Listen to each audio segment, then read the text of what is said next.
मेरे खेत में भी एआई लगा हुआ है।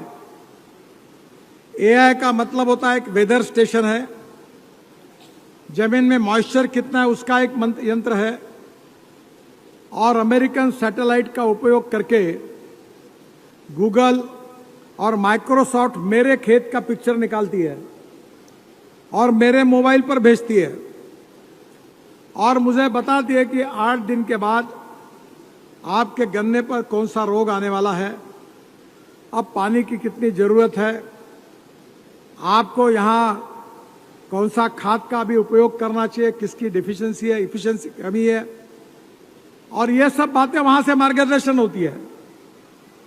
अब मैंने हमारे यहाँ 1000 किसानों को हमने चुना है और हमारे यहाँ बारामती विज्ञान केंद्र का माइक्रोसॉफ्ट और गूगल के साथ मिलकर हमने विदर्भ में ये प्रयोग संतरा उत्पादक किसानों के लिए तैयार किया है।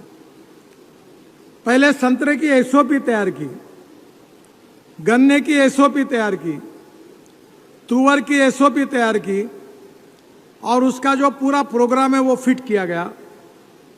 अब उसके आधार पर हमको रिपोर्ट मिलता है। इसके कारण 50% पानी की बचत होती है, खर्चे में भी 40 से 50% बचत होती है और उत्पादन दुगना होता है। मेरे खेत में प्याज हुआ तो 980 ग्राम का एक प्याज हुआ ऑर्गेनिक, और बैंगन जो हुआ वो 1 किलो 800 ग्राम का बैंगन हुआ। सोशल मीडिया पे उसके फोटो आए। शिवराज जी भी मुझे, और केमिकल फर्टिलाइजर नहीं था। और इसका कारण यही है कि हमें आज विशेष रूप से टेक्नोलॉजी को, तंत्रज्ञान को अपनाना होगा। यह तंत्रज्ञान क्या है? थोड़ा अंग्रेजी का उल्लेख कर रहा हूं इसलिए मुझे माफ करिए, क्योंकि उसके पैरेलल शब्द मराठी में नहीं है, हिंदी में नहीं है। Innovation, entrepreneurship, science, technology, research, skilled और सक्सेसफुल प्रैक्टिसेस, इसको हम नॉलेज कहते हैं, ज्ञान कहते हैं। ज्ञान ये सबसे बड़ी ताकत है, और conversion of knowledge into wealth, ज्ञान का रूपांतर संपत्ति में करना, यही हमारे सामने सबसे बड़ा चैलेंज है।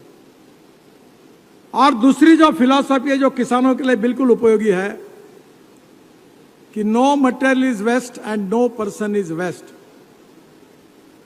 It is depending upon the appropriate technology and appropriate vision of the leadership that you can convert waste into wealth. मैं उदाहरण के लिए आपको बताऊंगा कि मेरे लोकसभा क्षेत्र में मैं पिछले 9 साल से टॉयलेट का पानी बेच रहा हूं। जो आप शौचालय में पानी डालते हैं ना, वो मैं बेच रहा हूं, और हमारे कारपोरेशन को 350 करोड़ रुपए साल के मिल रहे। कितने? 350 करोड़ रुपए। ये पूरा पानी कोराड़ी और खापरखेड़ा, आप जब भोपाल से नागपुर आते हो तो नागपुर में एंट्री करते हो तो दो पावर प्लांट लगते, कोराड़ी और खापरखेड़ा, उसको पूरा पानी हम रिसाइकलिंग करके देते हैं। फिर ये भी हमने कचरे को सैग्रीगेट करके ग्लास, मेटल और प्लास्टिक को अलग किया, और जो ऑर्गेनिक कचरा था वो बायोडाइजेस्टर में डाला है, और उसमें से मीथेन निकलता है, और मीथेन से सीएनजी, बायो सीएनजी या हाइड्रोजन निकलता है।